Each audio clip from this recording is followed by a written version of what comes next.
Good evening. Thank you all for coming tonight.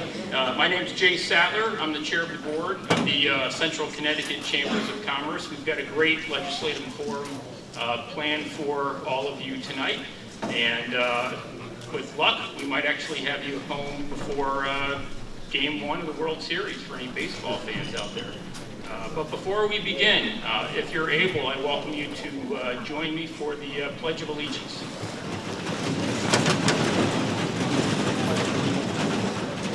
Allegiance to the flag of the United States of America and to the republic for which it stands, one nation, under God, indivisible, with liberty and justice for all. Thank you very much. As I said, thank you all for coming tonight. We've got a great program lined up for you. These are very important sessions for all of us to have a chance to hear what's on the mind of our candidates. A huge thank you for tonight's sponsors, especially St. Paul's High School, for allowing us to use this facility for tonight's event. And on behalf of the Chamber, it's an honor for us to try and facilitate tonight's program for you. The mission of the Chamber of Commerce is to be an advocate and a gateway for the business community and to help support and foster community development. Tonight's forum is an opportunity to give our candidates a chance to bridge the gap on all of those issues and address some very important questions that our legislative committee has put together that are issues that impact not only the business community, but the community as a whole and all of us as residents as well. So it's an honor for me to kick off tonight's program, and I'd like to do that by first introducing the President and CEO of Bristol Hospital, Kurt Barros. Kurt?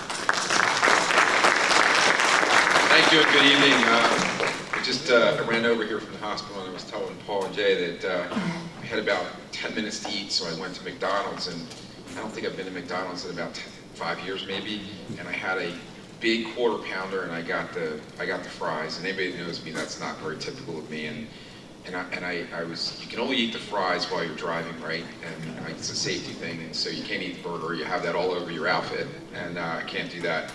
Whatever happened to the fries in the bottom of the bag, though?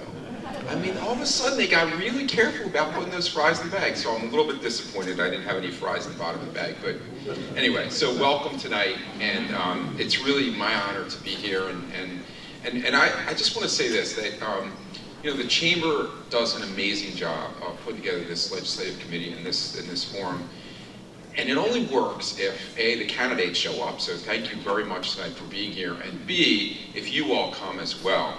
And that is also true about the Chamber. The strength of the Chamber is the engagement of its members and the community. And so a big plug for the legislative committee. Love to have people come and join the committee and participate and help us actually plan for things like tonight and engage the community in what is just a wonderful way to get to meet the candidates and talk about the issues. So again, thank you to all of you for being here tonight. I have the honor and privilege of introducing Paul Lavoie. He is my cohort in crime. We spent a lot of time together in the legislative committee and planning these things. Paul is the general manager of Carey Manufacturing. He will give you his little elevator speech in a moment about that. So Paul, I'm going to turn it over to you. And again, thank you very much. And if anybody knows what happened to those fries in the bottom of the bag, let me know, because maybe I'm going the wrong place. Thank you.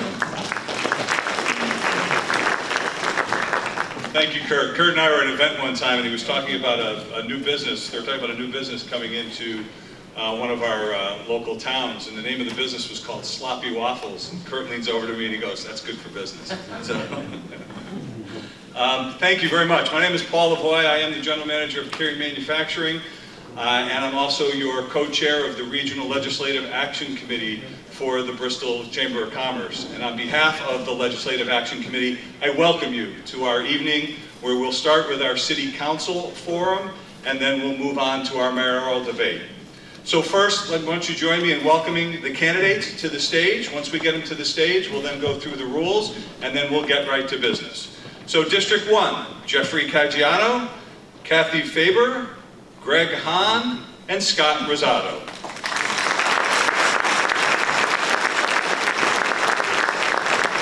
District 2, Peter Kelly, Hannah Lemick, Gary Lukashevitz, and David Proleski.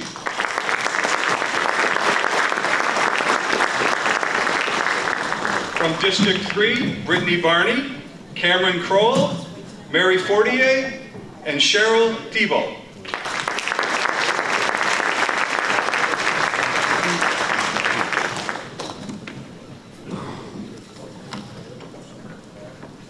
You're going to get cozy.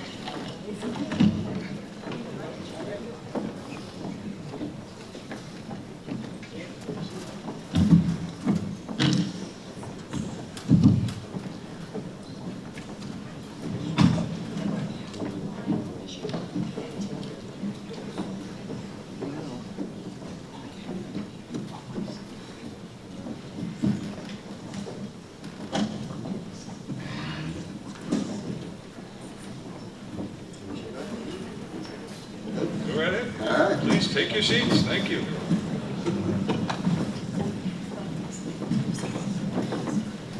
So the first part for the City Council is a forum format. And what we mean by that is that we'll ask the candidates questions.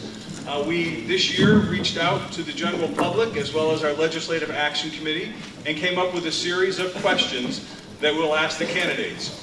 All candidates will not get all of the same questions to ask. So we have a larger variety of questions that we've had in the past, but this is a Chamber of Commerce sponsored event, so questions are generally business related, talking about economic development, taxes, business environment, employment, workforce development, and issues as such. So rules for the debate, we ask you to please hold any comments or any applause out of respect for all of the candidates. If you have a cell phone, please put it to silent or vibrate mode so that we have no interruptions at all. And again, we'll ask you to hold your applause to the end. We'll ask the candidates to make sure that they're not disruptive as well when questions are being answered by their fellow candidates. So we have a forum format, and we'll be answering them by each district. We held a lottery which consisted of Jay Sattler, our chairman, pulling numbers to see who would go first on the first question. By the way, all 12 candidates will answer this first question. We'll determine which district will go first, and then we will go in numerical order and alphabetical order. So we will start with District 2. District 2 was drawn to start first. So we'll start District 2 with Peter Kelly. The question that we would like you to answer is briefly introduce yourself. Oh, excuse me, before I get into the questions, each candidate has 1 minute and 30 seconds to answer the question. Right on the table, there are lights and timers at the end of each table. At 30 seconds, the yellow light will go off. At 1 minute and 30 seconds, when it's complete, the red light will go off, and we will be held to those times very strictly. So I will interrupt the candidates and move on to the next. I don't do that to be rude. I do that to make sure that every candidate has an equal amount of time to be able to answer the questions. And those of you that have participated before know that we stick pretty closely. We don't stick pretty closely. We stick exactly to those rules. I'm joined up here on stage by Chris Boyle, who's the Director of Public Relations at Bristol Hospital and Bristol Health, and he serves as our official timekeeper. So Chris will make sure that we're all on time. So the first question for Peter Kelly. Briefly introduce yourself and tell us why voters in your district should vote for you. Good evening. My name is Peter Kelly. I've lived and worked in Bristol for 35 years. I was married for 33 years. We have a daughter and a son who I believe are out here somewhere. My daughter's the 3rd grade elementary school teacher in Southington. My son just graduated with his master's degree from the University of Washington in social work, and he's looking for a job, in case anyone can help him out there. I feel what I offer to the voters is a centrist approach to government, and it's pretty appropriate. We're sitting in the center here because both Dave Proleski and myself, and I consider Dave my partner, we're very like-minded, are conservative in our approach in spite of the fact that we're Democrats. And what I would like the voters to know, and please ask them to consider, is not lump us in with what goes on at the state or federal level insofar as the Democratic Party is concerned right now. Thank you. Thank you. Hannah Lemon. First, I'd like to thank the Chamber of Commerce and St. Paul's for hosting this today. I'd like to thank all of you for coming, and for those of you that are listening at home. So my name is Hannah Lemick, and I'm running for City Council in the 2nd District. I've lived in Bristol for my entire life. I went through the Bristol public school system. I attended Southside, Memorial Boulevard, and graduated from Central in 2014. I then went on to the University of St. Joseph, where I earned my undergraduate degree in public policy and advocacy. I'm now a lobbyist at the Connecticut State Capitol, where we represent a wide variety of clientele, from health insurers to law enforcement to pharmaceutical companies and education. We also represent the Eastern Connecticut Chamber of Commerce. So our work, what we do, is advocate on behalf of our clients to find or foster a common solution between government and our clients. I'm running for City Council because I believe that residents in Bristol deserve a little bit more for what they're paying for. We need to make it easier for businesses to invest in Bristol and excite them to stay. By doing this, we can grow the grand list and raise the property value. I thank you and look forward to answering all of your questions today. Thank you. Gary Lukashevitz. Hello, my name is Gary Lukashevitz. I'm running for City Council in the 2nd District. I'm actually running because people approached me and asked me to run, the kids of Bristol Central. And I decided, well, I'll give it a shot. I'm really not a politician, as you can tell by the way I'm talking to everyone. I'm not a prepared speaker, but I am willing to give everything to my city. As a small business owner, I have to pinch every penny to make everything work for myself. I think that's what we need to do in our government. We need to start looking into expenses and creating new ways to cut expenses. I'm a father of 2. I've been married 25 years, and I just really love my city and don't want to be pushed out of my city. With property taxes rising, I can't last a couple more increases. I think most people are like that, and I just want to run for them and help out the community and the people of Bristol. Thank you. David Proleski. Hey, thank you for coming out tonight. My name's Dave Proleski. I grew up in Bristol. I raised my family here. I've been married for 35 years to the same wonderful woman. Got 2 great kids who turned out to be good, solid citizens, and I've worked in Bristol almost my entire career. I was a banker for 20 years, and I'm an attorney with my office in the West End, which is coincidentally in my district. I've been fortunate enough to have been elected to 2 terms so far, and I'm asking for a 3rd.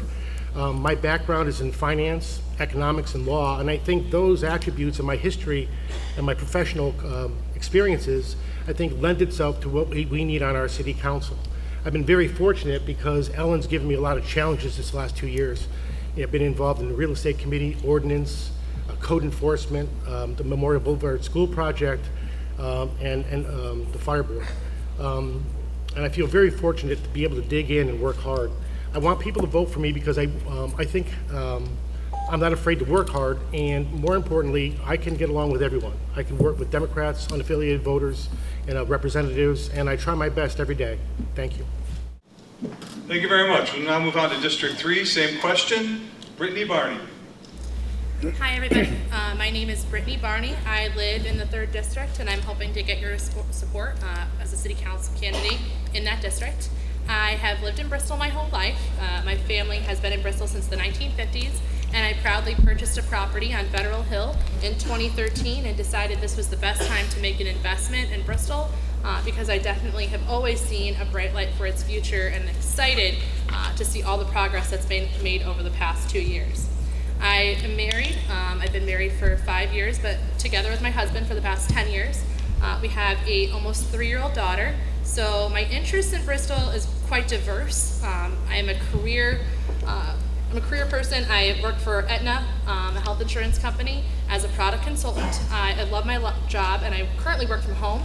So it's kind of like I'm working from Bristol all day long, which is great, especially since I've been able to see all these new businesses crop up that support my lifestyle as a work-at-home individual that I can frequent. So I'm very excited for all the new restaurants coming in to town.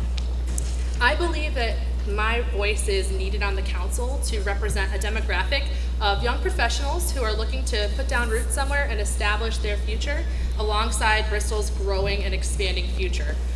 We've already seen growth in our grand list. It may not be leaps and bounds, but there is growth, and I believe that more growth is coming down the road if we re-elect the Democratic majority in our Democratic mayoral candidate. Thank you very much. Thank you. Cameron Crowell. Good evening, everyone. I'm Cameron Crowell. Thank you for coming out today. I'm 28, going on 42. I am a product of Bristol, so I've attended, my 28 years on this planet. I've been here for 25 years. I went to Green Hills Middle School, the Memorial Boulevard Central. I currently run a small social media marketing business, but I'm also an active community volunteer. I'm licensed with the state of Connecticut, where I've helped seniors and baby boomers prepare for final expense planning to protect their families and also their assets. I'm running because I feel like local government needs to do a little bit better of a job at representing us, the residents. I feel like we need to continue to look at what our demographic is and how we can continue to support and invest in all of us and not just a small majority of the few. My parents raised me, my mother and my father, in Forestville. My father went into a trade to support my family, as well as my mother went into the academic field. She worked her way up the corporate ladder, and they're both the example of American ingenuity. And in me, they instilled the mentality that you can really be whatever you want to be in this world, as long as you continue to prepare and focus on what your end goal is. That's why I'm here, and I hope to win your support.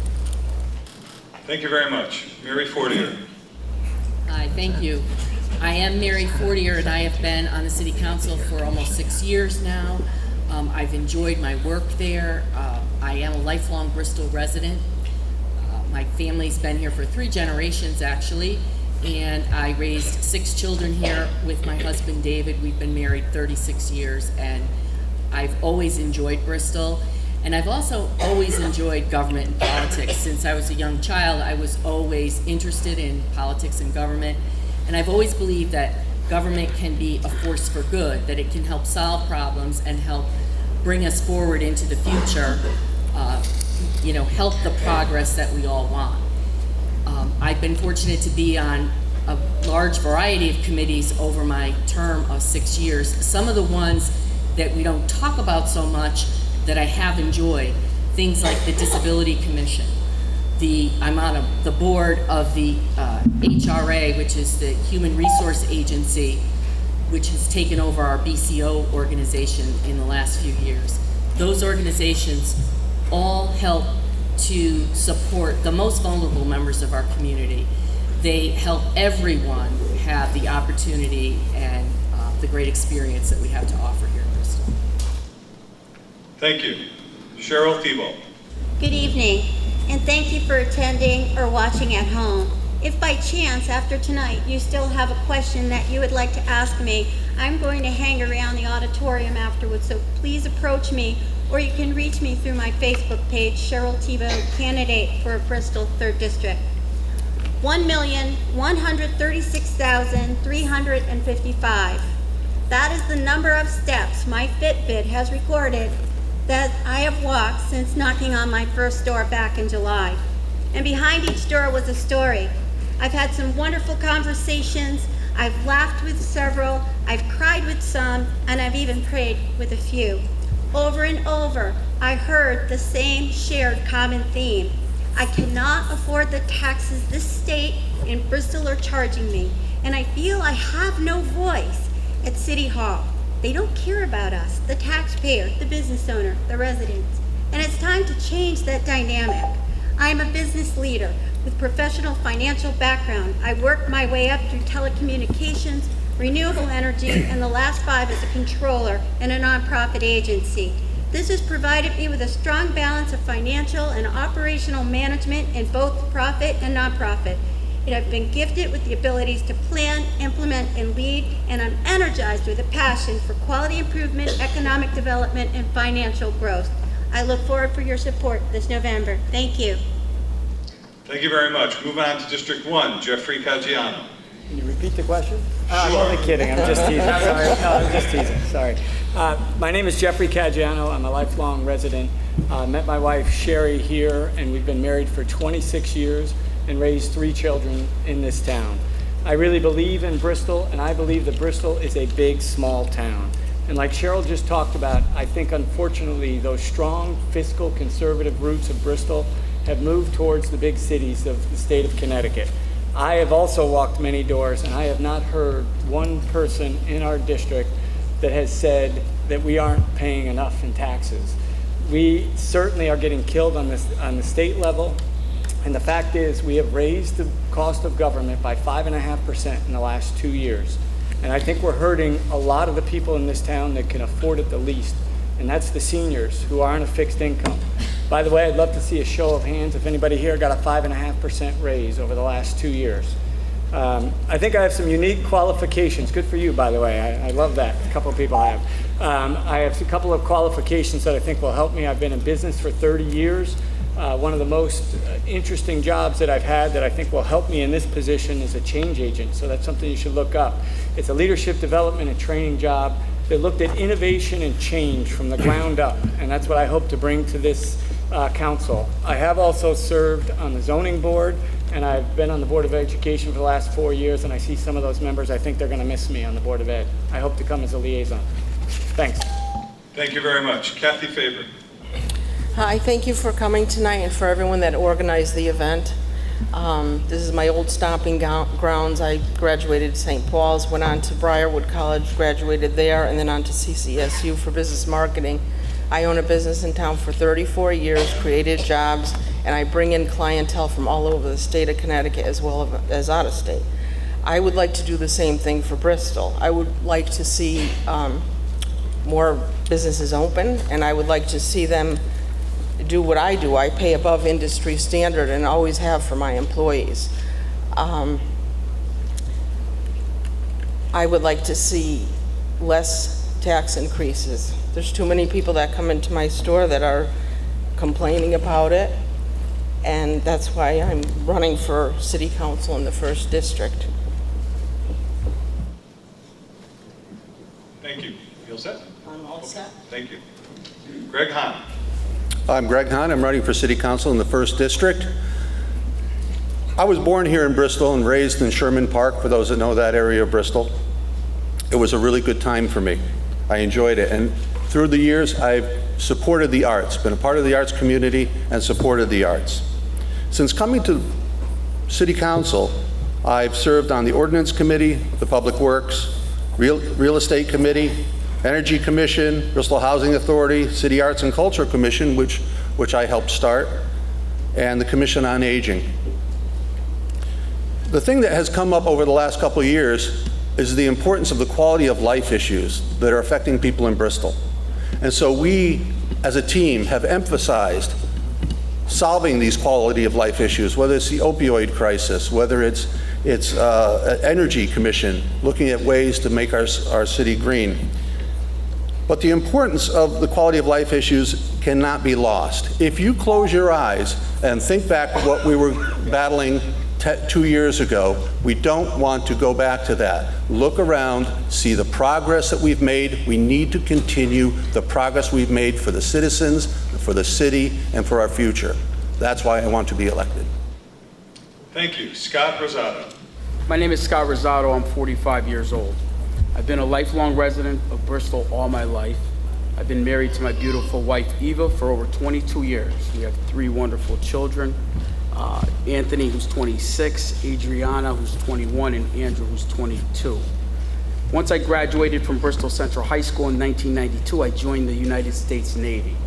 In 1994, I got out with an honorable discharge. I currently own and operate M&R Home Care, which was started in Bristol over 30 years ago.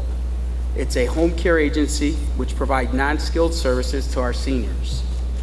I currently serve on the City Council, the Board of Directors for the Bristol Boys and Girls Club, as well as an active member in both the American Legion Post 2 and our local NAACP chapter. Some of my past involvement has been working with our youth in many capacities. from Little League coach to Boy Scout leaders to Big Brother, Big Sisters of America to court-appointed guardian ad litem. I'm just like you. I want to see all the changes that we want to make possible happen and to better our quality of life. So I truly believe my story defines who I am today, and that's why I'm a firm believer of together we make an impact. Thank you very much. Thank you very much for your introduction and letting us know a little bit more about you. So this question will be for the candidates in District 3 only, and we'll go in alphabetical order.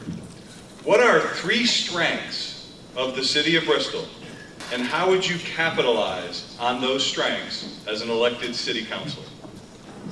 We'll start with Brittany Barney. All right, so when I look at the city of Bristol now, I think that their strengths have increased exponentially over the past 2 years. And if I were to identify 3, it would be our economic development programs that have been offered, the positive news that have been coming out of Bristol for the past 2 years, and last but not least, just the parks and recreation that the city offers to its residents. So first and foremost, development, and the Bristol Development Authority has done a great job with attracting new businesses to the city of Bristol, using lots of tools that they've kind of installed in the toolbox, figuratively, for these great businesses. Places like the Farmers Market have been an incubator for these businesses, as Real Cafe has just opened downtown as a result of the work that was done at the Farmers Market. Justin Malley and his office have met with many people. They've brought the mayor with them. They've met over 100 different business owners over the past 2 years. And I think that's had a direct impact on our quality of life and the grand list growth that we've seen in the city of Bristol.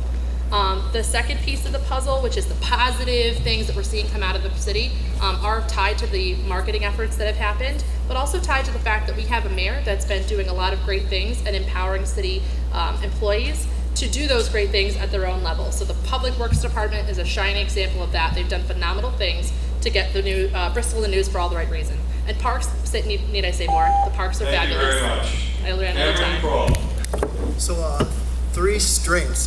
One, our history. Connecticut is one of the 13 original states of this country. Bristol, across the map, has contributed to that not more than one time. I feel like we need to continue to rely on the financial stability and our propensity to create innovation and a changing climate, and we need to focus more on that. I feel like we're getting away with that. Right now, in 2019, we've taken down many historical buildings that was a great part of our culture. Number 2 would be our all-heart attitude. I feel like the people in Bristol have a very warm and open heart in comparison to others in surrounding towns. Across the map at many times, we've been able to see the need that goes on in our community and figure out how to address it, and figure out how to not only address that audience that needs help, but also benefit them in a way that creates an investment or value to our town. 3, I would say, are innovation. At many points in time, we've looked at what businesses were in demand, or what trends were in demand, and how do we meet those needs. I feel like we need to focus more on that and look at what's going on in the world around us and start to focus on applying to the greater demand at large. Thank you very much. Mary Fortier. So, I think one of the biggest strengths in Bristol's government is its employees. I've been chair of the salary committee. I'm a union member myself. I'm a state employee. And I know that having the right people in the right spots makes all the difference. We have some amazing, hardworking department heads that are so excited to be able to share their ideas and innovate the way we do business in Bristol.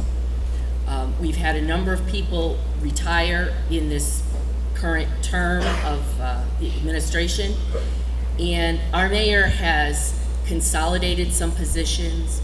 She's brought programs together to share services with the Board of Education, and not just to save money, but to do those things better, to do our IT better, for instance.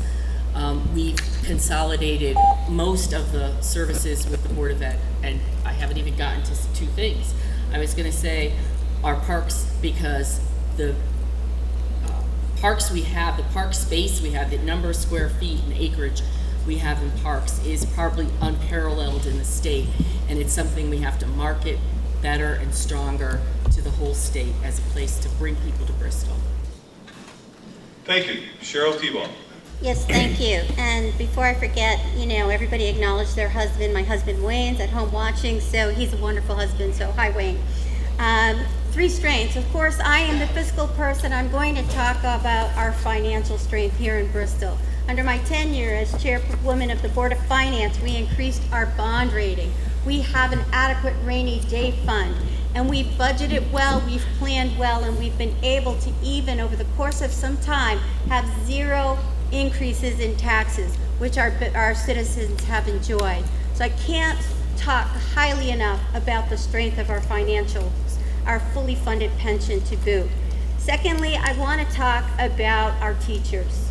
I've met several teachers. I just spoke with one who's a teacher at Edgewood the other day as I was knocking on doors, and it was evident her passion for her students and how she cared about her curriculum and her school and everything that went into that community. And I've met countless teachers like this. So I need to congratulate our teachers for the job well done. And then the general people of our city. Again, we have a lot of missions, and we have a lot of programs and a lot of charities that pick up and help each other, from Brian's Angels to the Exchange Club to the Forestville Village Association. They bond together for a common good, and they help each other. Those are our strengths. Thank you. Thank you very much. It's important to note, I don't believe I said this earlier, but the candidates have not been provided with these questions in advance. So when they're getting the questions, they are hearing them for the first time as they answer the questions. So I just want to make sure that everybody here and everybody listening and watching on TV understands that they're hearing them for the first time. So District 1, this is your question. In your role as a city councilor, what will you do to promote job growth within the city? Jeffrey Caggiano. So first, one thing that I do want to point out is, as I was on the Board of Ed, one of the things that I think we need to develop and continue to improve upon is a next generation workforce that's ready to take jobs that we currently have. And under that auspice, I would like to talk a little bit about the manufacturing jobs that already exist. There are approximately 7,000 manufacturing jobs within a 5 to 10 mile radius of Bristol, and there's expected to be 22,000 jobs over the next 5 to 7 years in the state. And I really would have liked to have seen us focus a lot more on STEM education. I have nothing against the arts. I know Greg has talked about that, but I think that we need to start looking in this town on making sure that our workforce is ready for next generation jobs. I think the other major priority that I would place a lot of emphasis on would be to complete the downtown project. And quite honestly, that started 15 years ago. And I actually re-listened to the debate from 2 years ago, and there were a lot of claims that we have election time construction of the Bristol Hospital project, which is a great project. But quite honestly, we have not broken ground since then, and that will help quite a bit to create some jobs and keep people here locally. Thank you. Kathy Faber. I would like to bring more fundraising and philanthropy into the city of Bristol the way that I have with Make-A-Wish Foundation, because when we bring people into the city, they spend money at local businesses, and businesses can grow, they can hire more people, and it brings more to fruition. And the other thing that helps businesses is keeping up our roads and keeping DOT responsible for timelines, like on the Route 6 project that was started before this admin almost 3 years ago, and it's taking a very long time to finish. With the new generation of accountability, we'll make sure that we hold DOT accountable so that businesses aren't dropping like flies along the Route 6 vein. You have to have an easy way for people in and out of the city to spend money. Thank you. Greg Hahn. We've had over $500,000 in economic development grants that helped attract businesses to Bristol over the last couple of years. And at this point, between Amazon and a few other companies, We've increased full and part-time jobs to 1,000. 1,000 new jobs in Bristol. The efforts to bring businesses back to Bristol has been flourishing over the last 2 years. Another thing that we've done is we partnered with the Bristol Adult Education to create Bristol Works. It's a partnership to eliminate barriers for transportation and childcare to local businesses so people can get the jobs and be able to travel there and not worry about their children. So there's many programs that we've put in place over the last 2 years to help promote the growth of jobs in Bristol. We need to continue to look for these programs that make it easier for people of Bristol to get to their jobs, get their jobs, and keep their jobs. Thank you. Thank you. Scott Rosado. Yes, we do have quite a bit of investors who want to invest in our town. That's a given. I think we should strategically place businesses in a demographic where they're best suited. I think we should support businesses and promote our hidden gems to bring people into our city, like the Carousel Museum, the Clock Museum. There's a lot of things here that we have to offer that we're just not promoting enough. So I value that. I think we should encourage our youth to get more involved at a younger age, to decide what they want to do and take on some of these manufacturing jobs that we have. Get involved with our local law enforcement. Not only just the youth, but diversify the youth. We have a lot of youth in our town that want to take advantage of this, that need to take advantage of this. And also set up transportation. Our bus route is plain. There's nobody on our bus route. We propositioned DOT to change the route so that our buses can now go to places like Bristol Hospital, more along the lines where people can work. On Route 6, let's drop the people off and get them to the jobs that they need to be at. Thank you. Okay, this question's for District 2. How you guys doing? Seems like we haven't heard from you in a while, so coming back around to the way we go. So here's your question. What are the top economic development opportunities in your district? Peter Kelly. Well, I would say that economic development under the Zoppo-Sassu administration has been aided by not only new restaurants, but breweries and sports and recreational opportunities. New manufacturing entities have been affected, as well as the expansion of existing ones. And downtown Center Square development, Jeff referenced that ground has not been broken recently. That's by design. We have to make the right choices. It's a very complicated piece. There's a lot of integration. We've actually turned down some businesses for development there and suggested other sites because it's very important. It would be unwise during an election year just to break ground just for the optics of it. We want to make sure that the long-term decision is the correct one. Insofar as there's a lot of brownfield remediation going on, it's going to be at 894 Middle Street across from ESPN and at the J.H. Sessions building, which is on Riverside Avenue, is a main gateway into the city. We have so many tools in the box that can be used and are being used, and they include tax incentives, tax incentive financing plans, and opportunity zones. And coming soon is going to be between... Thank you very much. Anna Lemon. Thank you. So to promote economic development, we have to invest a little bit more in technology. Make a business-friendly dashboard, which highlights vital statistics such as the graduation rate, home value, crime rate, so it's easy for businesses to see what's going on in Bristol. It also allows businesses the opportunity to see parcels of land that are for sale or pieces of buildings that are for rent.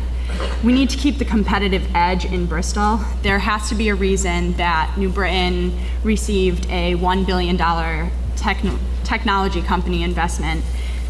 We have to keep Bristol moving forward, and there's a difference between a letter of intent and a shovel in the ground. So we can say that there are things happening downtown, but we're not seeing them. We need to focus on actual development. Thank you. Gary Lukashevitz. I believe we need to develop the Bugerin property. I'm sure everybody's familiar with it. It's been there for 20 years. There's 2 parcels on it right now. I believe we need to develop the downtown. And like Peter was saying, we need to pick the right businesses out, of course. But everybody wants to go downtown for entertainment, food, shopping. People don't want to go to an industrial park for that. Of course, we need to bring manufacturing into the industrial parks. To develop manufacturing, we need to go to other local towns and find out if there's establishments, and sort of like Trump in Farmington, they do a mentor program, and they are establishing new businesses throughout Farmington. There must be businesses in Bristol that are willing to do this, willing to expand. First, we start from internal, but then we have to work out to the state and the national level to find people that are willing to invest in Bristol. It's not about what we think should be done, it's about getting it done. Thank you, David Pileski. Thank you. If we're talking about economic development in the second district where I represent is mostly residential. However, we do have the old General Motors plant up on Chippens Hill. We have a number of small businesses that thrive, both manufacturing and service businesses like restaurants. There has been some more development in terms of new businesses in my district. The one I'm really happy to tell you about, which is Rich Ice Cream. I don't know if any of you have been there up on Chippens Hill. You can tell by my cheeks I've been there more than once. And they're doing an outstanding job, so much so that we've actually had a traffic problem on Chippens Hill. In terms of opportunities, the things we do locally downtown really affect all of the city, including the second district. Strategically, we've tried to do 3 things. Put people in the right positions in town, so we have the right people in the right positions to represent our city and sell our city. That's number 1. That's an ongoing thing that will continue. The second thing is programs. We've created new incentives for businesses. We've created something that's called TIF. You might be have some knowledge about. We're trying to put more tools in the possession of the people who are selling the city. And the third thing is marketing. I think we have to be more aggressive in marketing what I think is a hidden gem, the city of Bristol. We have to be a little bit more aggressive and let other developers know what we have available in town. Thank you. Thank you very much. Okay, this next question is we're going to start with District 1 on this round of answering questions. We solicited a request for the general public and the business community to send us questions. So this is a question that comes from the general public. So just so you know where the source of the question is coming from. So here's your question. What is your position on a new city hall? What solutions and options would you pursue? Jeffrey Caggiano. There's been a lot of discussion about City Hall over the past couple of years, and 2 years ago at this debate, I think people were talking about that it was an unsafe working environment, and to my knowledge, those issues have been taken care of.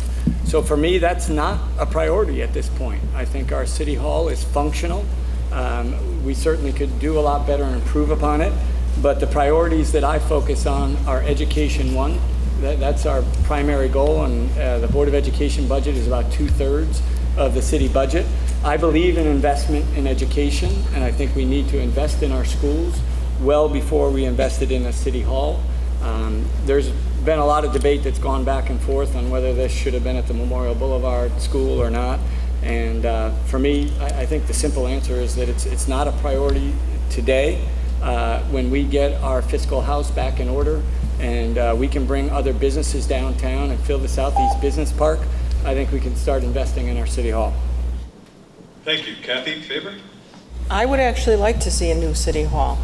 I'd like to see it more green, and I know it would cost to do it, and if I could backtrack, I would have rather have seen it at Memorial Boulevard because there's so much history there, but we can't go back.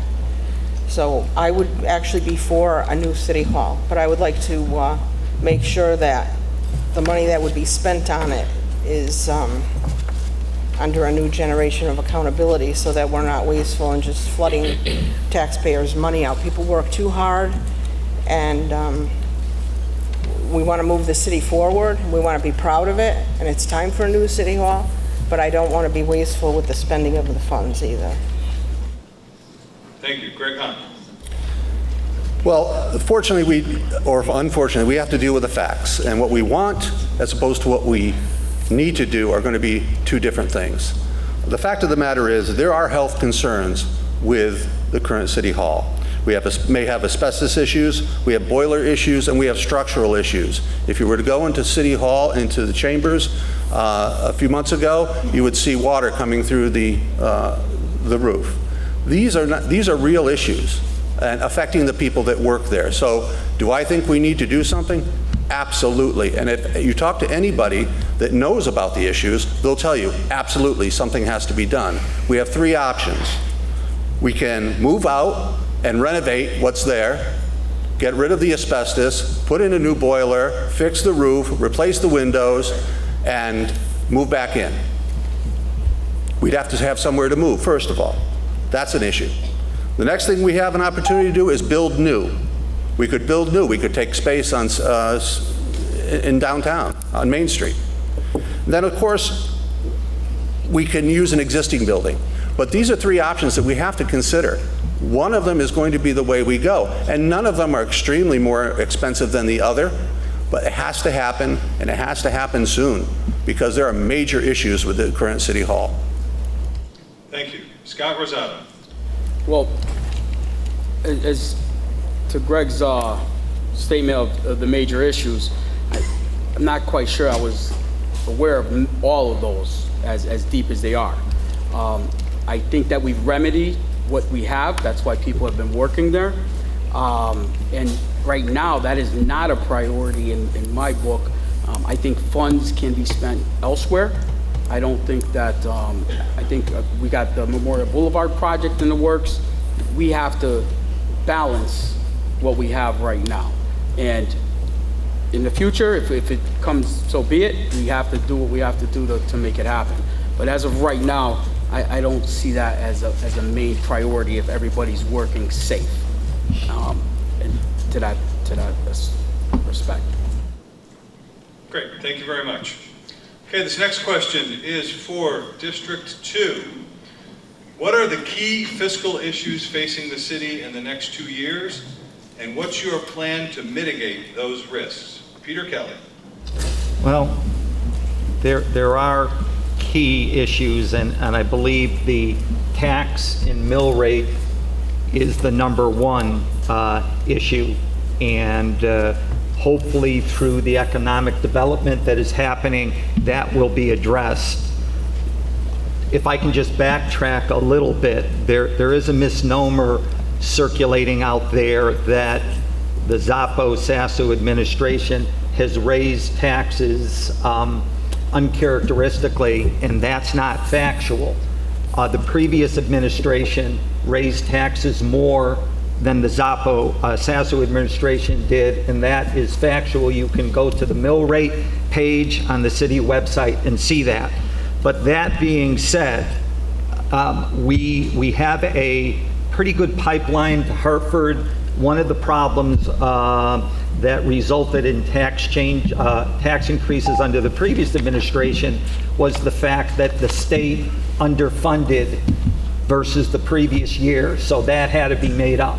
So anticipating that financially from the finance board and from the mayor's office will help mitigate that. Taxes are the key. Economic development will help appease that. Thank you. Hannah Lemon?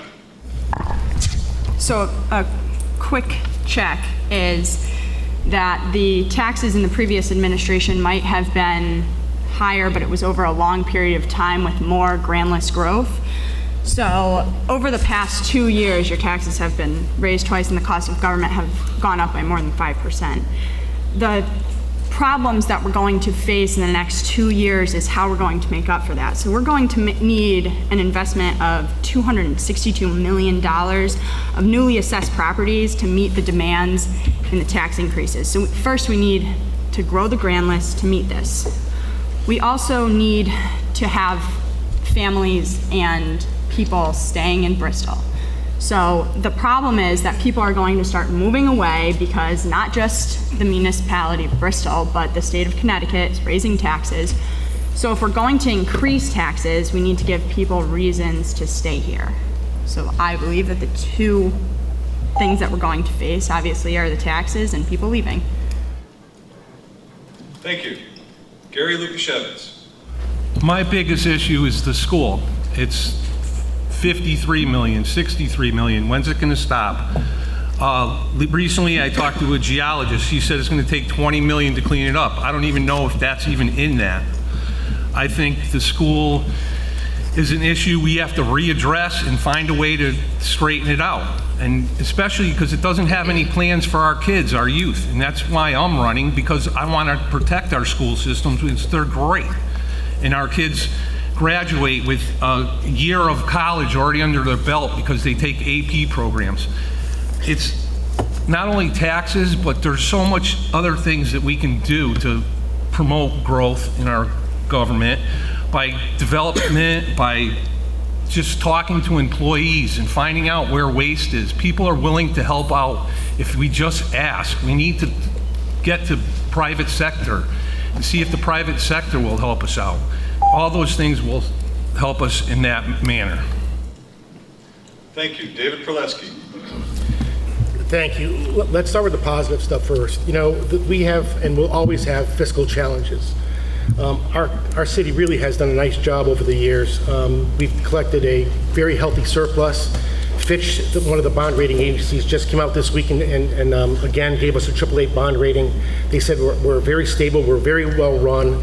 Our pension funds are overfunded, although I got to tell you, the margin is shrinking, and that's one of our challenges. I'm on the retirement board, and in talking with our investment advisors, it's going to be tough to maintain the spreads that we have over the years, and everybody's worried about the market to tumble again. So there are a bunch of challenges. I'm really concerned about state funding. Some of the mandates that we have are burdensome, and I'm worried about having a consistent flow of income from the states. I've always been against financing education on the property tax back. It's an unfair way to pay for education throughout the state, I think, but I don't think that's something we on the council can take care of or fix. A couple of other challenges we have are our buildings. A lot of the buildings, including City Hall, were built at the same time, so we're coming up with the same functional obsolescence and funding repairs, and that's going to be a challenge for us. And the cost of doing business. We've tried to eliminate jobs. I'm in negotiations now with the police, and we're trying to change the health care and pension plan, and it's going to be a good challenge, and that's why we need experience. Thank you. Thank you very much. So this question is now for the candidates in District 3. Access to public transportation is important to attracting businesses and also getting employees to those businesses. What would you do to improve public transportation in Bristol? Brittany Barney. All right, thank you. So first and foremost, I'm going first every time, so I don't have the opportunity to respond to some things that have been said. Cheryl pointed out that she was the chair of the Board of Finance, which is true. She did approve some zero tax increases, but those tax increases also occurred on election years, which I feel like is not being accountable. Hannah did mention that the tax increases were higher, yes, but there was higher grand list growth. Well, their solution to lowering your taxes is to increase our grand list. So that kind of is a little bit of a concerning contradiction in their plan to help make Bristol better. So I just wanted to point that out. As far as public transportation goes, there's actually some really cool, exciting things happening right now. I live on Federal Hill, and I do see a bus that goes by and there's nobody on it, right? The city noticed that, and they're taking action, and they're actually working with the state to try to see if we can redirect this bus route to bring people all the way down to the end of Middle Street, over to where our industrial parks are, and the Doubletree, which is having a grand expansion going on to provide more jobs. So something like that, that's that quick thinking innovation at City Hall right now that's making action that will see results. So that's the first thing. Second of all, I just really think that the city is already working on trying to find more creative ways to use the space that we have effectively to get people to work. And if we have more businesses going in downtown, that's already going to make it easier since so many people live so close to that area. Thank you very much. Cameron Kroll. Brittany commented about how she has the disadvantage of going first, and I feel you on that one. If anyone sees my notes out there, it's a white piece of paper, by the way. I'd love to have it back. The bus relates to a simple story. I live in Forestville still, by the old train station. And there's a homeless gentleman there. His name is Don. And as we've gone through building our relationship, I've tried to personally help him with setting himself up with a resume, food stamps, insurance, the things that he needs to help himself come back to society and start contributing again. I actually waited outside with him for the bus one time, and I believe it was about 33 to 42 minutes late. That's probably why it's always empty. I think what we should do is try to tailor this bus system a little bit more to our elder generation who has a problem getting around, make more stops in densely populated or more impoverished areas, and I feel like that would vastly improve what we have going on with our current transportation system. Thank you. Mary Fortier. So, I am on the Transportation Committee of the city. I bet you've never heard of that, but there is a Transportation Committee. And we do try to connect the needs of the city with the state. The state runs our bus transportation system, the state DOT, and Connecticut Transit as the quasi-public agency that runs it. And we, as people have mentioned, we've petitioned the DOT to increase the bus routes along 229 and actually out to our adult ed center as well. For any of you that don't know that, our adult education center is located on Redstone Hill Road, and there are no bus routes there, and it's very hard for the folks that are going there for GED or workforce training to get there. And so we've put that petition in, and it will take time for that to happen, but hopefully we will have that bus route, that loop in that Redstone Hill and 221 area. We're also working on an issue with trying to get Southington to have buses actually going through Southington. So hopefully one day we'll be able to connect that 229 corridor to New Haven. Right now our buses basically connect to Hartford and Waterbury. And we do hope that'll make it easier for all kinds of folks to get to work here in Bristol. Thank you. Cheryl Thibault. Yes, thank you. And I have to start off by saying public transportation is a big issue for a lot of people. And a lot of members of our committee have been fighting the tolls that the state wants to put into place. For me to go to work, I'd have to go through at least 6 gantries. And so that's going to be a fight I vow to keep fighting. But on a local level, I think we need to innovate here. We're thinking the big buses are going to solve the problem, and we've got seniors who can't get to doctor appointments. So sometimes you have to model what other towns are doing. I have a friend who works for, it's called the Zoom bus. And instead they do shuttles. They have smaller vans that help transport people around town at a reasonable rate. So you're not moving a bigger bus through these lanes or through these smaller streets. And you're making it more accessible and easier for a senior to get on, or for somebody else who has to get across town for a job. So we all know the big buses are a problem. They're not meeting their capacity and ridership. They're costing the state money. They're costing us all money, because last I knew we all pay state taxes. So what can we do to augment that? And sometimes there could be a rideshare program. This is where innovation comes in. This is where modeling what other people do, and that's the leadership we need to look at those kind of options. Thank you. Thank you very much. So we're on to our last question. We're going to ask all 12 candidates to answer this question, and we'll start with District 2. And this was a question that was submitted by a member of the community. What is one key issue facing the residents of Bristol, and what's your plan to resolve that issue? Start with District 2 and Peter Kelly. Well, I would say workforce development. And we have started somewhat. There are things in place to help that right now. The Capital Workforce Partners, which is aligned with American Job Centers, and they try to leverage public and private resources to produce skilled workers for a complete regional economy. And American Job Centers specifically will give workers career guidance, job placement, and business services. And it's a one-stop career center. And career agents, job developers, and business service consultants will join together with the Connecticut Department of Labor to help all these workers reach their goals, because so many people are outside the regular educational system of college. And these people that don't go the traditional four-year route need this help, and this help is there, also in the form of Bristol Tech, which focuses on trades, including HVAC, automotive, and welding, to name a few. And in addition, to supplement this, Tunxus Community College right now has their advanced manufacturing program, which has a 90% placement for skilled manufacturing workers. And the average salary for these people once they graduate is over $81,000. Thank you. Hannah Lemon. Well, Peter, I like the way you think. So I would also like to focus on workforce development. I think that the lack of the workforce development is not just a Bristol issue. I think it's an issue for the entire state.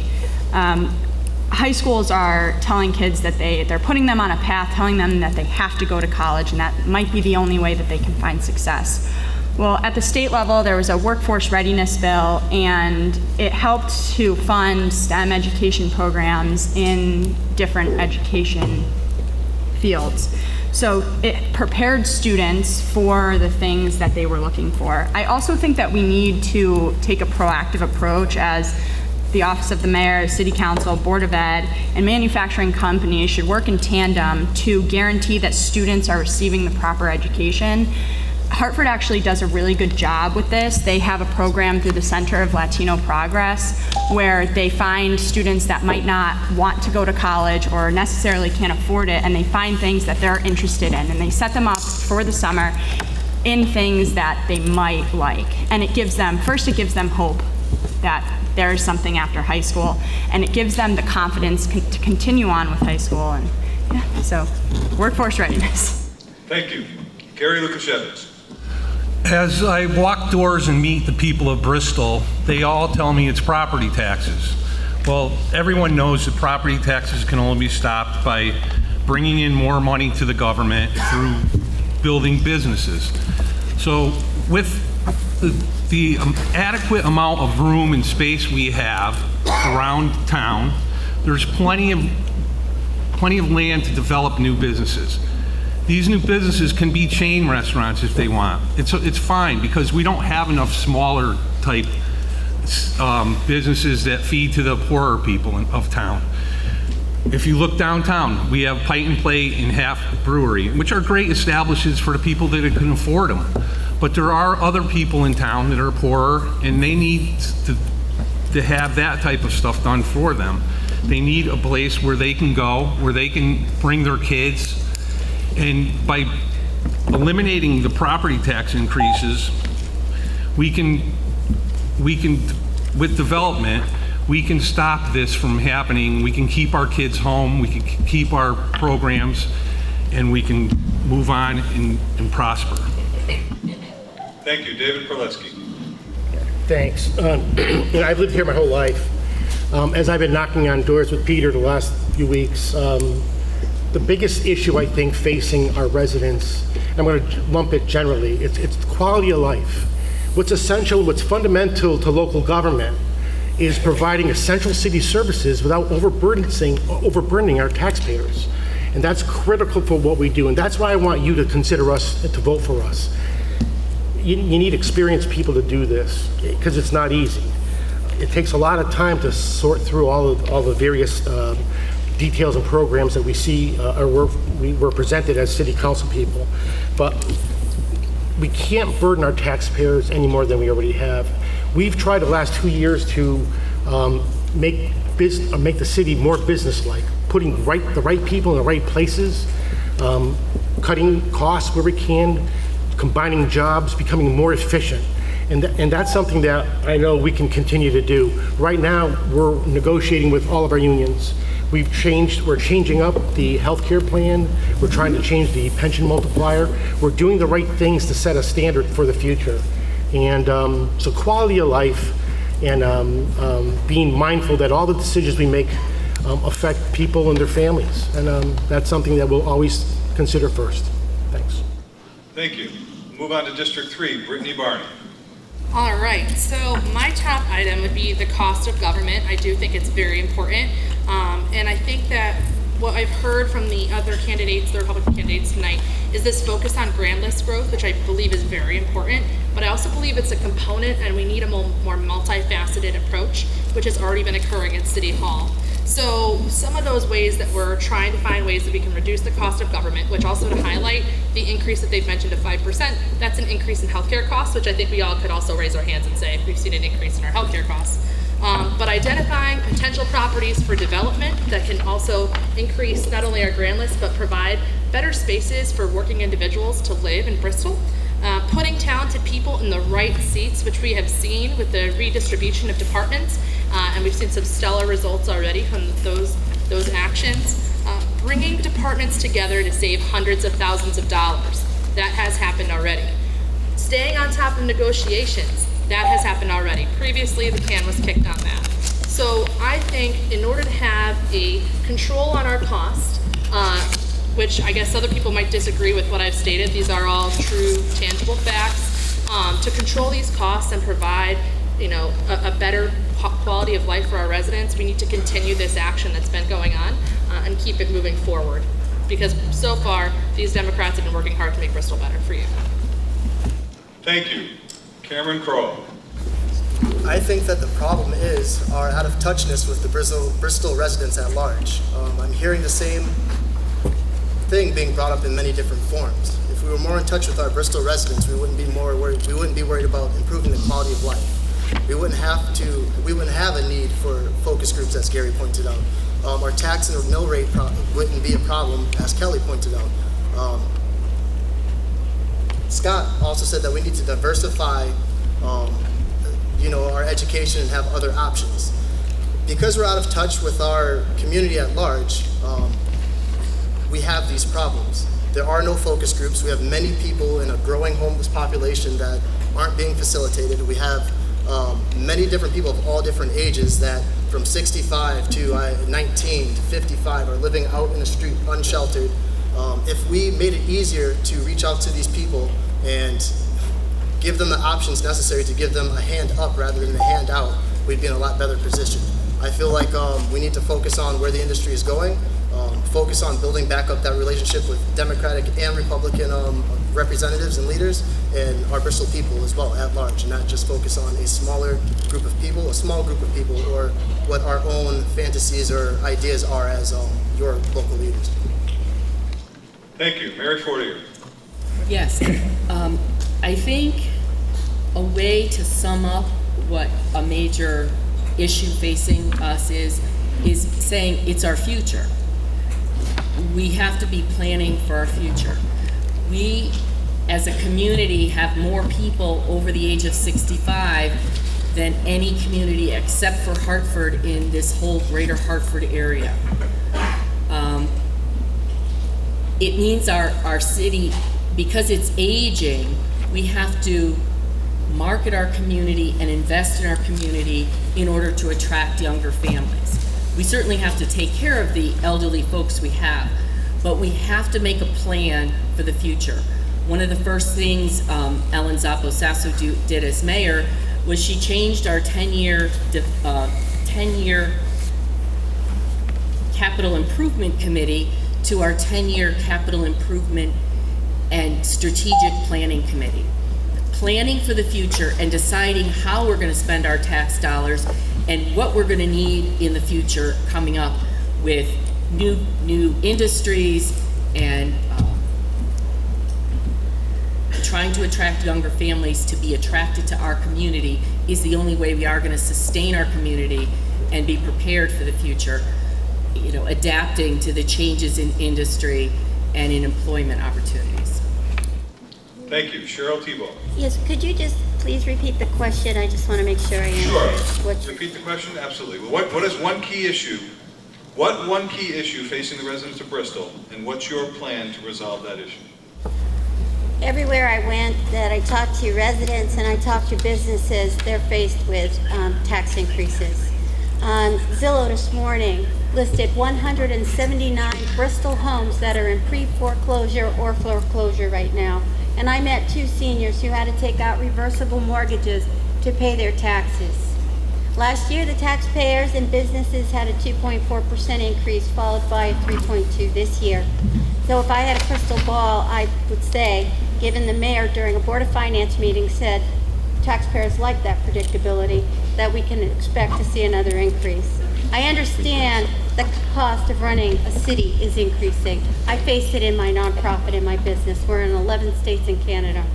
Some think that just changing up an org chart or sharing employees with another town is an efficiency, but look at the economic facts.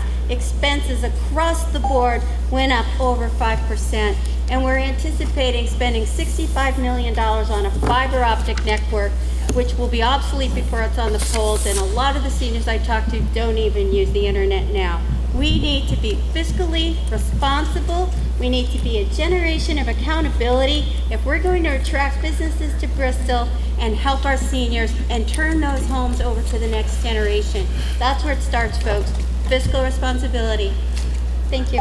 Thank you very much. Now let's move to District 1. Jeffrey Caggiano.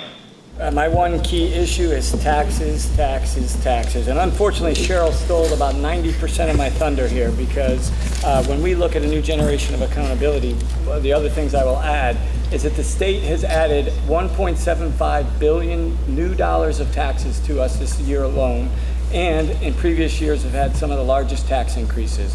When I walk doors as well and talk to the elderly, I think the one story that really sticks out for me is a 91-year-old lady who is being taxed out of her home.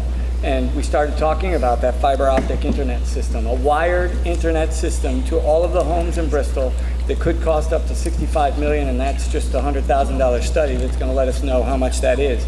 And this lady has never gone on a computer or been on the internet, and she's being taxed out of her home. I thought maybe that was an isolated incident, but I think I heard that story 3 or 4 times. We are hurting the people in this town that can least afford to be hit with those taxes, and we do need to take care of our elderly, as Mary had mentioned. We do not need policies and programs that don't solve a problem, because I think most of the people in this room have internet, and I think 5G is probably more the wave of the future. Thank you. Kathy Faber. The Achilles heel for the city of Bristol is the lack of proper marketing. We need a strong mayor for leadership to bring together long-term business owners that have been bringing business into the city of Bristol for decades. We don't have that right now. If we could come together with strong leadership for people that have proven businesses, we can get the proper marketing so that we have more people coming into the city of Bristol.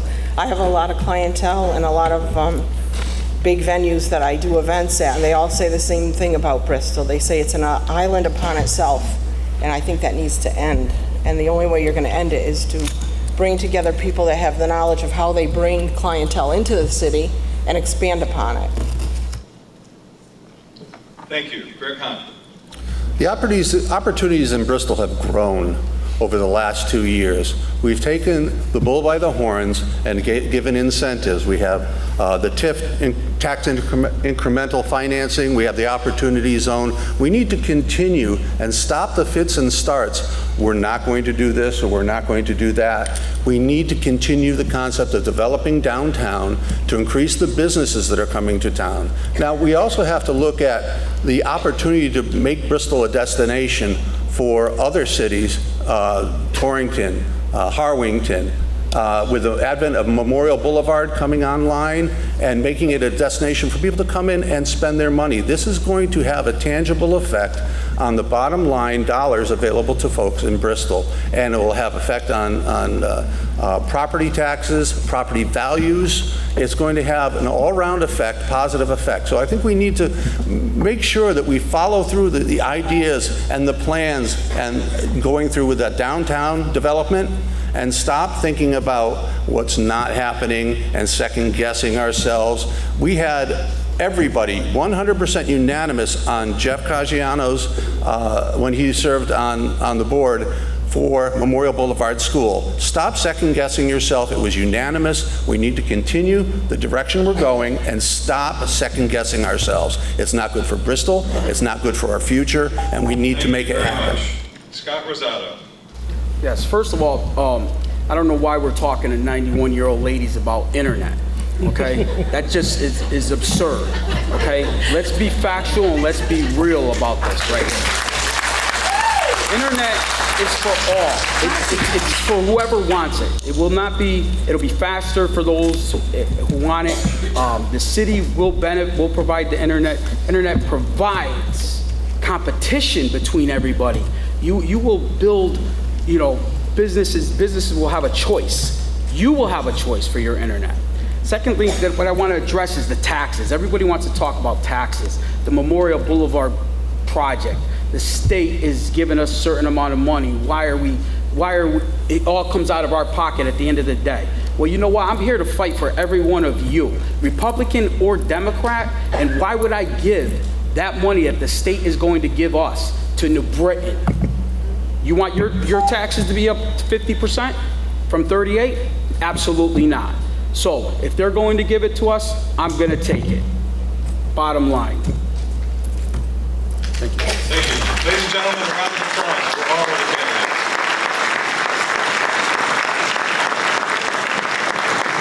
Ladies and gentlemen, on behalf of the Bristol Chamber of Commerce, we thank the 12 candidates. We thank you for your desire to run and to serve. Public service is a noble profession, and we thank you for your courage. I'm sure the candidates will be available, and we're going to take a 10-minute break while we configure the stage for the mayoral debate. Again, another round of applause for the candidates. Thank you. Well, good evening, ladies and gentlemen, and welcome. Welcome back to the Bristol mayoral debate. This format will be a little bit different than our forum. This will be a debate. First, each candidate is allowed an opening statement. We did a coin toss just a few minutes ago, and Mayor Ellen Zoppo-Sassu will go first. Dante Tagariello will go second on opening statements. Then we will go in first, second format all the way through 4 questions. Same thing as the City Council forum. We had some questions that were sent in from the business community and from the public, and we have some questions directly from the Chamber of Commerce Legislative Action Committee. The format is as follows for the questions. The first candidate will have 2 minutes to answer the question. The second candidate will have 2 minutes to answer the question. And then the first candidate that answers the question first, will have 30 seconds to offer a rebuttal should they choose. They can decline the rebuttal opportunity. And then they will be given a 2-minute closing statement.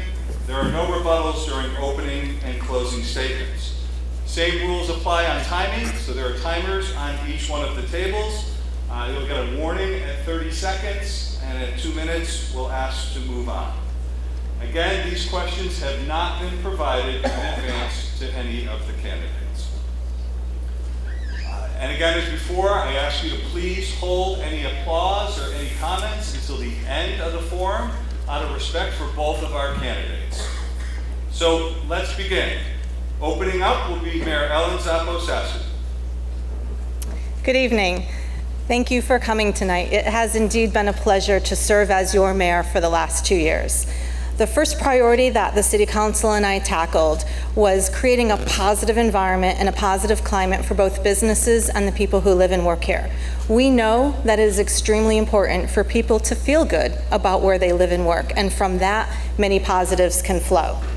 We have accomplished this by creating public-private partnerships, by leveraging resources, by working with our employees, and creating collaborations that are going to save money, but also sustain long-term viability for our city moving forward. At the forefront of all of these policies is economic development, which is the fuel for our grant list, which has grown $1.1 million over the last year. We have 654 new business accounts registered with the assessor's office. Justin Malley and I have made over 100 business visits to those who are already here, those thinking about coming, and those that are looking to expand, as well as a few that need a helping hand. We're also looking to make some structural changes in the way government delivers services, and that's critical for sustainability. We're also meeting challenges head-on. As many of you know, the opioid public health issue is one that's affecting not only families, but employers who are looking for a qualified workforce who are going to come to work not impaired. So this is a critical piece, especially considering our manufacturing background and the equipment that's used and the outcomes that are needed. I'm going to close with a snapshot of today, because I think when you are an all-heart community, you have to live it, not just say it. Today I started at Starbucks, where I had a conversation with a business owner who was paying it forward with a customer who looked like she was down on her last dime. I moved on to Mountain View for the Playscape opening. We went to Bristol Hospital to talk to the pastoral staff about the opioid crisis, and then I got an email saying that we've been affirmed for our bond ratings by both. AAA for one and AA+ for the other. It was a good day. Thank you. Dante Tagariello. Well, first I want to start off by thanking the Chamber and St. Paul for hosting this forum. I also want to thank all of you who are here with us tonight, or those who are listening at home. For those of you that don't know me, my name is Dante Tagariello, and I am the Republican candidate for mayor. I'm a lifelong resident of Bristol and a graduate of Bentley University.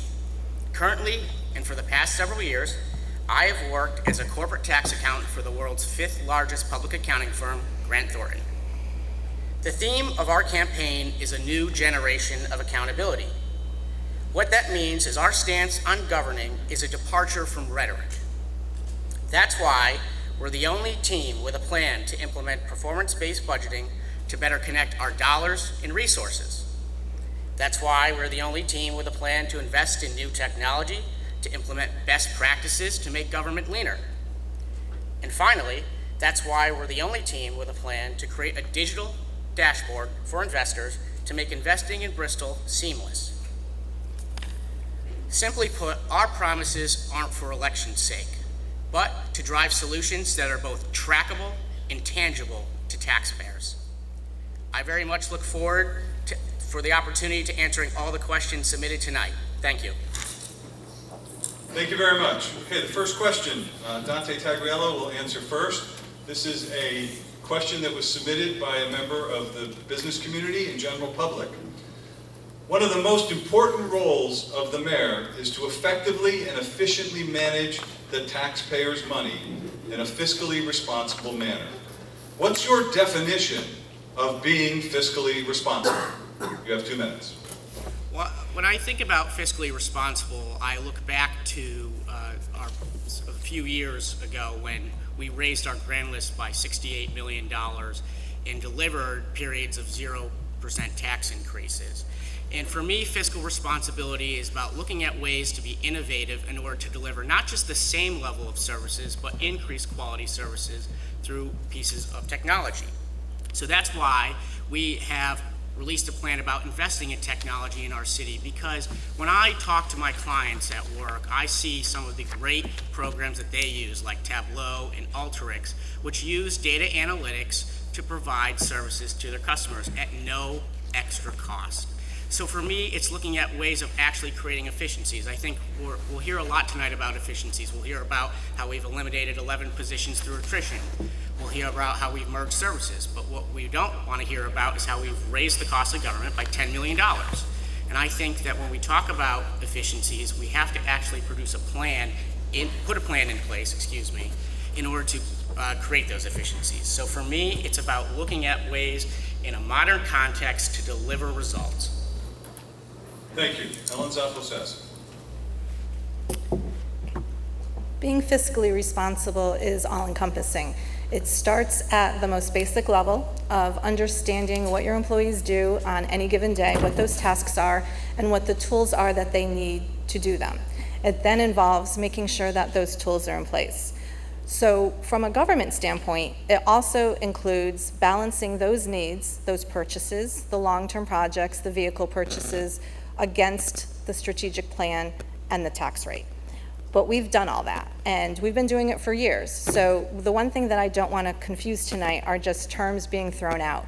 For the last 30 years, the city has received an award from the Government Finance Officers Association, and we received it again tonight at the Board of Finance meeting. We are fiscally responsible. We hit all of our transparency and accountability benchmarks, and we have been doing so across several administrations. We also receive awards for our audit, the CAFR report. And on our controller's website, there's over 30 reports that you can look at. Also, our technology is up to par. We are operating at a very high level of technology within the confines of what the state government allows us to do. Our town clerk is actually serving as the only town clerk on a statewide panel right now in order to actually lessen some of those restrictions. And I'm hoping that she can see fit to speak very clearly about our needs on the local level and try to unravel some of the state government bureaucracy that is still strangling us. But most importantly, our best value and our most fiscally conservative or responsible, whichever term you want to use, team is our employees. And they're the ones that do uncover waste. They're the ones who are suggesting better strategies. And having a strong working relationship with both our labor unions as well as our individual employees, our department heads, various departments, and also our regional neighbors is actually making this happen every day already. Thank you. Dante Tagariello, you have 30 seconds. If you'd like to rebuttal. No? Okay. Pardon me?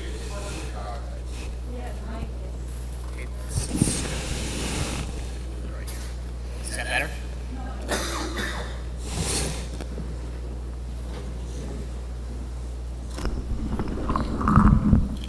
Is that better?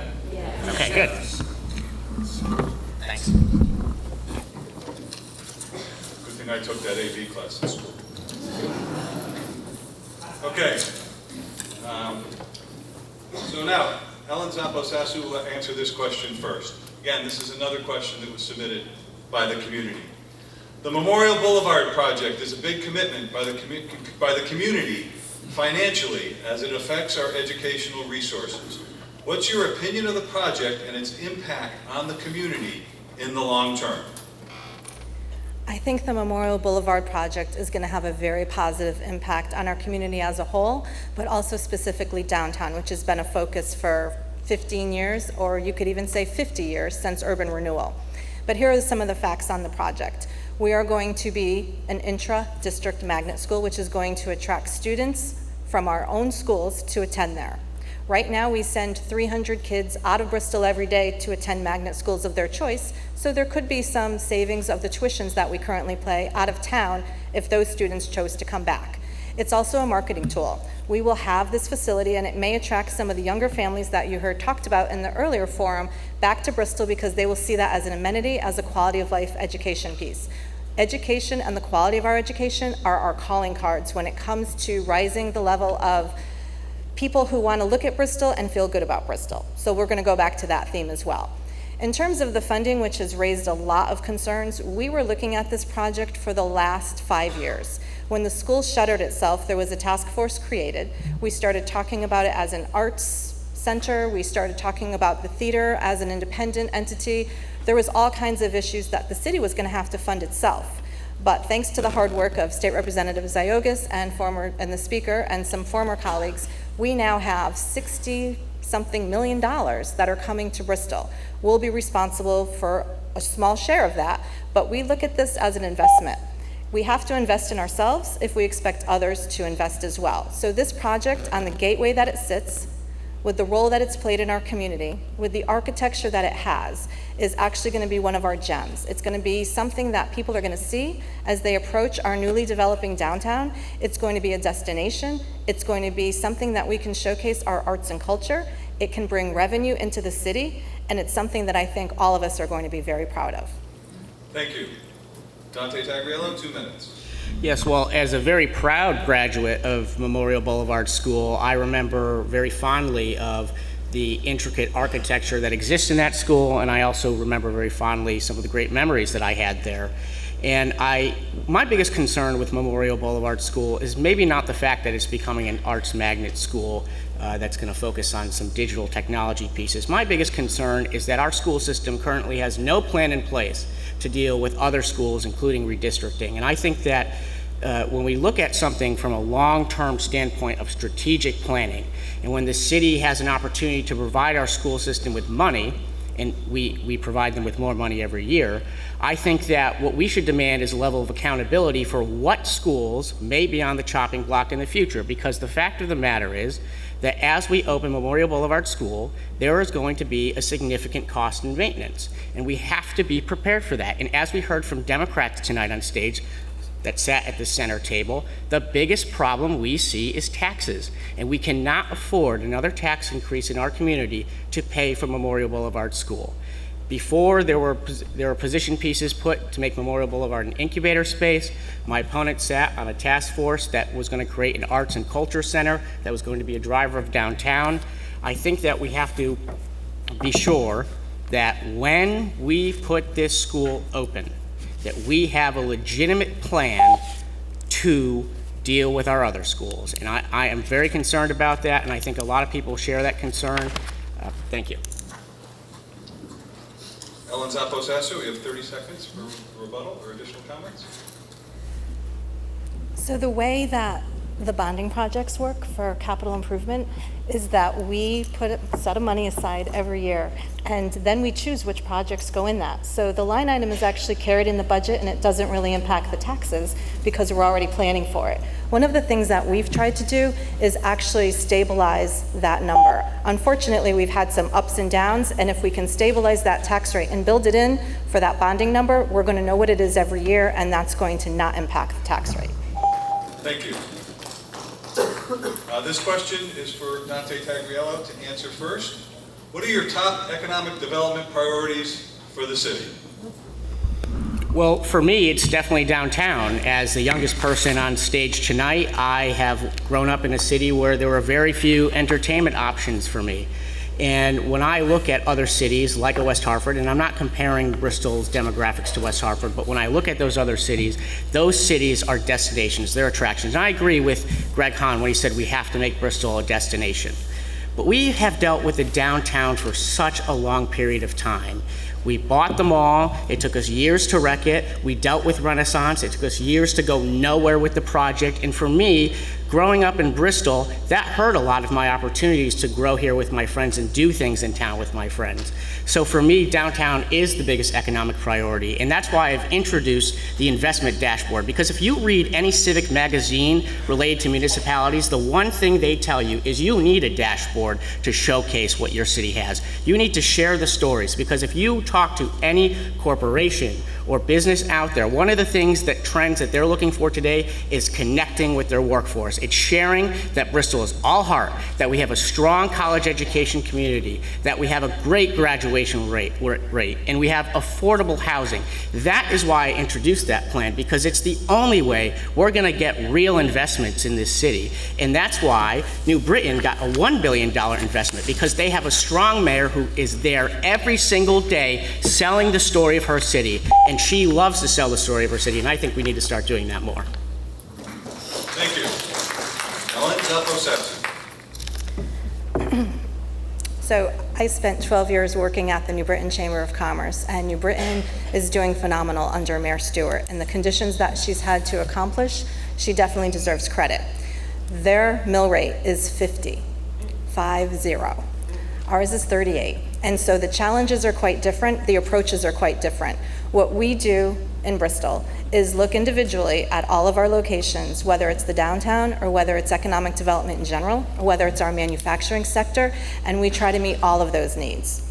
Over the last 2 years, we've had $500,000 in economic development grants, some of those tied to employee incentives to hire locally or to hire in general. We have done a lot with downtown. We have sold parcel 10, we have sold lots 1, partial 3, and we're going to be negotiating with what parcel 2 is going to look like in terms of the brackets, the corner across from Brackett Park. We have interest on the Mamazio piece, which is at the corner of Route 6 at North Main. We have the Sessions Building being reviewed by a committee right now for the RFP process for a developer. We have 32 apartment townhouses going in on Main Street across the street from the library, and we have other interest along the corridor. We have people expanding in the industrial parks. We have Amazon, which for those of you who scoff at those types of jobs, let me tell you that the part-time and the seasonal work that are being picked up from people who are underemployed or who don't have a job at all, it's a great entry into the workforce and it's filling a need. Overall, over the last 2 years, we've done a lot, but I'm more interested in the future. And the numbers that I have in front of me are 248,000 square feet of space downtown that's going to be filled in the next 12 months if all of these projects come to fruition. And there's 2 more that I'm not at liberty to speak about right on Main Street. Thank you very much. Dante, 30 seconds. Ladies and gentlemen, if I please ask you to hold your applause until the end. Thank you very much. Well, I think it's important that the mayor did point out about the enormous mill rate that is in New Britain, because that means that Bristol has a competitive advantage here at home, and the fact that they're able to still track better investment, grow their grand list at a greater rate, which is at 1.17%, is a concern of mine.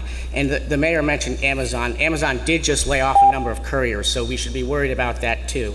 But I just want to point out, New Britain has a strong mayor who's willing to sell her city because she realizes they have an investment need. Our 4th question, and Ellen Zoppo-Sassu will answer this question first. There are many social issues that have an impact on the business community. The opioid epidemic and substance abuse, mental health issues, and homelessness. What's your plan to deal with these social issues? So the good news is we do have a plan, and the plan involves the public-private partnerships that we've created over the last 2 years with a network of groups. Those networks include our healthcare providers, Bristol Hospital, Wheeler Clinic, and their Suboxone unit, Root, which used to be known as the Methadone Clinic on Route 6, which is a path for recovery. Our nonprofits like Brian's Angels and the Agape House, who are filling a critical need. We're working with St. Vincent de Paul to work through some of their challenges so that they can meet community needs. And we meet together every month in Bristol Cares, which on the 2nd Tuesday of every month, everybody that's involved in any type of social service outreach, they come together because information is very important. Sharing that information and sharing those resources is even more important when you consider the impact of the opioid crisis. I sit in my office every day listening to the police radio, much to the chagrin of the police chief, and I hear a snapshot of what Bristol is. I hear all the good, and I hear some of the bad. I hear the impact that trauma at home is having on the kids in our schools. And so our socio-emotional learning patterns that we need to incorporate for coping skills for both our staff and our students is critical. I hear the police response calls. I hear the patients being transferred in and out of the ED in the hopes to get beds. Together, I think, with our policies that we put in place and the grants we've received, as well as the fact that we're working together and leveraging those resources, I think that we're going to be successful here in order to avoid the stigma of families not asking for help, but knowing where to go for help. But it also affects employers, and we're very concerned about that and are partnering with the Job Center, and there's a big grant that just came in from the Department of Labor so that we can get people back on the track for recovery, keep them in recovery, and make them healthy, as well as have our community be healthier for it. Thank you. Dante Tagariello. Yeah, the opioid crisis across this country has plagued families, it's plagued friends, it's plagued universities, and it has plagued our youth. And it might not be good politics of me, but I will give the mayor a level of praise for her commitment to this issue, because I think it is extremely important. And I believe that because we do partner with a lot of nonprofits and we work with them closely to align not just the city's needs, but their needs as nonprofits, that's very helpful. I think another idea that would be very interesting would be to actually introduce some of this education at the high school level. When I was at Bristol Central High School, and they hold it every year, they hold the drunk driving kind of gotcha thing where right before prom, they show you what a really hardcore accident looks like. And I think that introducing this level of education to kids, even though they may be young, is exceptionally important because young kids still get into drugs. And I think, as I said, it is a problem that plagues our society. And I think that expanding and continuing to do what the mayor has done is important for our community. And I think that we should look to also federal programs and federal offerings that we may have on the table that we may not have received currently. Thank you. 30 seconds.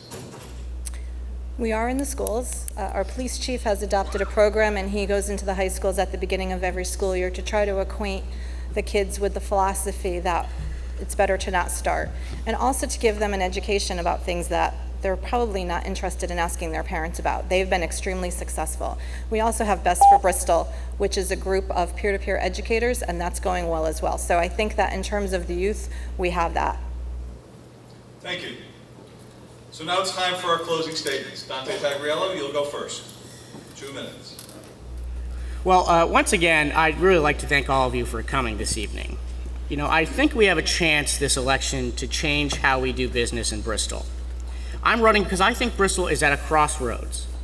I think that voters can choose between doing the status quo or they can choose innovation. For far too long, we have talked about the same decisions with the same decision makers. And I think instead, it's time to talk about something different. Instead, I think we should harness our competitive edges, like our people, our history and innovation, and our current business success stories. I think we should share the Bristol story. Let's make sure Bristol stays affordable as it grows, and let's make sure we do so without putting it on the backs of taxpayers. I hope to be your next mayor so Bristol is a place for young families to move and live, for older generations to retire, and for us to be viewed as an example of excellence and good governance. Thank you. Thank you. Mayor Ellen Zoppo-Sassu. Thank you. I think that the future of Bristol rests entirely on the work that's been done by so many people over so many years. One of the things that I'm most excited about is that the city's invested in key positions. One of them is actually a marketing director who is doing a wonderful job for the city of Bristol, telling our Bristol story through social media, through article placement, through working with businesses, and really that's part of it. If you don't know, you can't support. But also our story is told by the hard work that's been done by the City Council and so many volunteer commissioners who have really volunteered tirelessly in jobs that are thankless, whether it's land use, whether it's economic development or startup groups in order to counsel other small businesses. We're doing it, and we're doing it well. I draw your attention again to our economic development program, which again has started 35 years ago, which we continue and which Bristol is known for.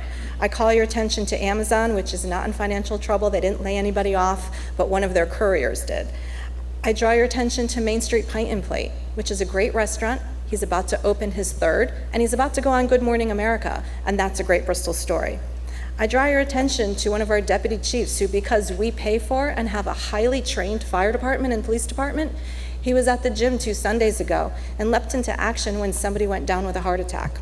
That's the kind of story that we tell as well, because we have employees who do a great job every day, and we've made their jobs easier by putting the right people in charge and having the right people tell them how we want to deliver those efficient public services. We can talk about the manufacturers that have come in that we've given manufacturing grants to. We can talk about the family businesses that are expanding here or the ones that are moving here. I can talk all day about Oma's Pride, which Justin and I thought we had lost 3 months ago. And once they realized what that other offer was, they came back to Bristol. And that's a testament to all the city employees that worked so hard, the commissioners who ensure these policies are met, and the elected officials who have served you for the last 2 years. Thank you very much. Ladies and gentlemen,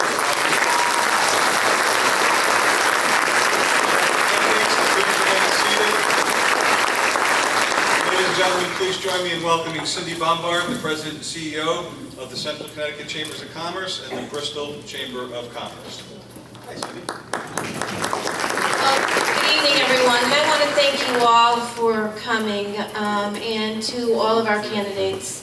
It was a pleasure having you all here this evening. I want to take the time to recognize Paul. Thank you so much for being our legislative chair with Kurt Virus from Bristol Hospital. And our timekeeper, you do an awesome job.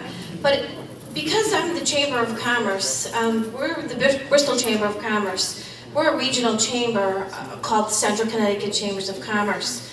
We are the second largest chamber in the state of Connecticut. We have about 1,600 members, and we have two manufacturing associations. One is called New England Spring and Metal Stamping Association, and the other one is Connecticut Tooling and Machining Association. Both of those associations are managed right out of our Bristol office, and many of those members of those associations have businesses here in the fine city of Bristol. And I do want to just touch upon a couple of things that we have created, because we have worked with the City Hall here, and we also work with the city halls in other areas because we are a regional chamber, and workforce is a very huge issue, not just for Bristol but for others. But what we have done in Bristol is we created the Bristol Technical Advisory Council. So we've pulled the educators together from the school district, from the community colleges, and from some of the local universities, and we've put them together with our local manufacturers so they could have focus groups and roundtables to talk about what is needed in the workforce and what is needed to be taught in the schools. We are headed into our 7th year doing that with great successes, and it's almost being modeled after in some other communities. So those are the types of things that the Chamber is doing in conjunction with those that are in leadership roles in the municipality. So we will, as a Chamber, continue to work with whomever sits at the head table and at the council tables and all the commissioners as well. The other one thing I want to add on, the young professionals in our region are extremely important to the Chamber of Commerce, as they are to business in general. We created a young professional organization called Pivot, and that's just what it is. It's the Professional Young Visionaries of Tomorrow. Great young leaders with great jobs. I call them kids because they're my children's age, but they think differently, they have a lot of energy, and many of them do want to live in our communities, and they are living in our communities because of Pivot, because of young professionals that we have nurtured and have grown. They do come home and they do want to live and raise their families just like we have done ours. So that's just a little bit about us and the Chamber of Commerce. And I just wanted to add, Bristol is a hub of all the little communities that are around us. We drive down, people drive down into Bristol. They use Bristol Health. I attended Bristol Health this morning, and the amazing things that are happening at our community hospital under the leadership of Kurt Bowers is a credit to what we as citizens have done in the city of Bristol. So I've always looked at as Bristol as that. We're a nucleus, and people come here because we have retail, we have shopping centers, we have great jobs, and I'm going to end it at that. But again, thank you so much. Good luck to everybody that is running in this election, and we will work with anyone that is there. Thank you so much.